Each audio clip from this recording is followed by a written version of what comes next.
From My Tech News, and in this video we have 3 different gaming news articles that I want to cover in this video. And yes, I'm still back on this camera because I'm absolutely loving it. I just think overall it's just better for my channel at the moment, and I'm just loving it. So let's get into these 3 gaming articles that I'm actually quite excited to talk about in this video. One is Borderlands. I think Borderlands 2 is coming to VR, and I'm very excited for it because I am the biggest Borderlands fan. Easily, I have over 1,000 hours into the game. That was easily my favorite game of last generation, believe it or not. I know that's really hard to say when there's so many games out there. That Borderlands 2 was my absolute favorite game of last generation, but easily it was. The only thing bad about Borderlands 2 is, I could say, is some people may have not liked the art style of the game. It kind of has that shell-shaded effect, and some people think it's too bad off. But overall, I like the game. It's a very nice game. If you haven't played Borderlands 2, Borderlands 2 is pretty much an RPG, but it incorporates a loot system just like the Diablo games. So if you played Diablo or some other games that has a big focus on loot, then you're definitely going to love Borderlands. Borderlands is an RPG that's a first-person shooter, so it's pretty much one of the few games that's a first-person shooter RPG, and this game incorporates it really well. Overall, I love Borderlands 2. I love the fact that there's so much loot to collect, so many guns to collect, so many different things to collect in the game, and that was a dream come true for people who love loot systems in video games. And on top of that, the first-person shooting in that game was phenomenal. It was very fluid. The only bad side to the game is you started seeing the same weapons over and over and over and over again. I can admit that, even though they said they had like 1 trillion weapons in the game, which is not true, of course. They just pretty much skinned different guns. Pretty soon you pretty much played with all the weapons in the game. After maybe about 1 or 2 or 3 different playthroughs, you've seen everything in the game. But overall, a phenomenal game. Here's some of my thoughts of Borderlands 2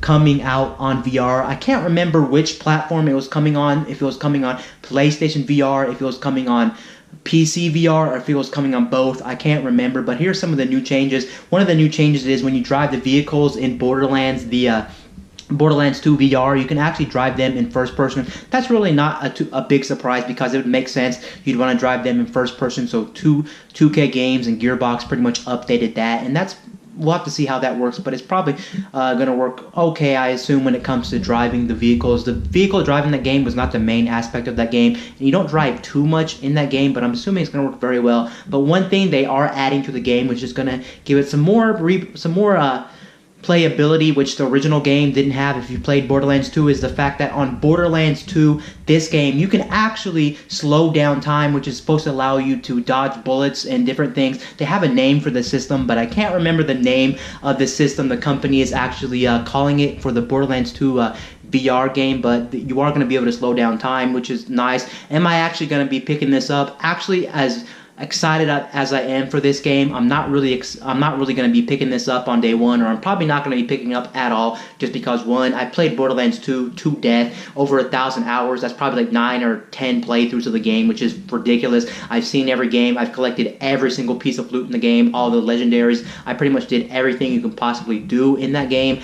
And another thing is, I don't own a VR headset. I'm not really ready to pay for a VR headset, not with how much I've already spent this year. And on top of that, I don't know how many other games I would buy for VR. That would be tempting to buy it for Borderlands 2, since I love Borderlands 2, but it's kind of redundant and kind of doesn't really make a lot of sense to me, since I've already put in so much hours of Borderlands 2. I've seen the whole entire Borderlands 2 game and everything like that, so it's going to be a skip on me. Plus, the new Borderlands 3 is supposed to be coming out next year from some rumors I've been hearing. I know it's coming right around the corner, so it'd be kind of stupid for me to replay in VR. It's not going to add that much replayability or that much added functionality to Borderlands 2 just because they're adding VR to it. So I'm going to be skipping out on that game for sure, but still a very cool concept. If you haven't played Borderlands, maybe if you don't get motion sickness and you want to play the helmet on, then definitely check out Borderlands 2 VR. It's coming out December 14th, so it's coming out in just about 3 months, so be headed for that. It's going to be good for the Christmas holiday, everything about buying gifts or whatnot. The next one is the fact that Stardew Valley is coming to mobile, and I'm kind of curious about this. Now, this is going to be a one-time fee. It's not going to be a free game with microtransactions littered around the game. It's pretty much going to be one of those games. It's going to be a full game you just buy outright for your Android and iOS device. It's going to cost, I think, $7.99, and it's coming sometime in October. So it's pretty much coming out this month. It's coming out, I think, in a couple weeks, and you can pick that up and play around with it. As far as I'm aware, it's the full game, and that kind of has me worried just because it kind of feels like the people who bought it on consoles kind of got gypped off because we pay $15, whereas they paying $7.99. I could be wrong about this, and maybe the game's not the full release of Stardew Valley, but from what I'm seeing, it is the full game, and I do know for a fact it's probably going to play really good with touchscreen controls. It looks like your bar at the bottom, your accessory bar, whatever that thing is going to play perfectly in that game. Not going to be picking it up. I'm not a mobile gamer,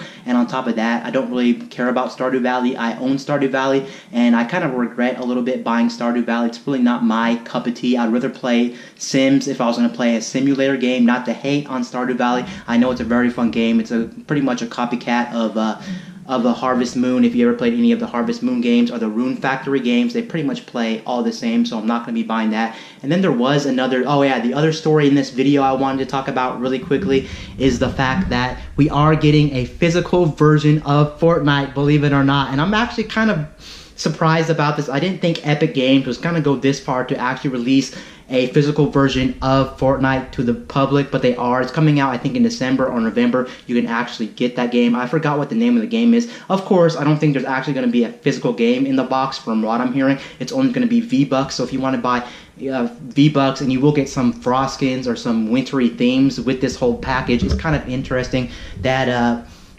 Epic Games is going to be releasing a physical version of this game. If you didn't know, there's already a physical version of the Fortnite game. The only thing is it's not Fortnite Battle Royale. It's the Fortnite Save the World mode. And the Save the World mode is not the same thing as the Fortnite Battle Royale. The Fortnite Battle Royale is the free version of Fortnite, and the other one is a paid one. I think it costs $30 or $40. Can't remember the price of that one. It's kind of like a horde type mode as far as I remember, where you just go around shooting zombies all day, but nobody really cared about that mode. That mode was kind of lost. What they should do is maybe they can release a physical version of Fortnite that incorporates both the Fortnite Save the World mode and also the Fortnite Battle Royale into one disc. Now this Fortnite bundle with V-Bucks and some skins or whatever is going to be on PC.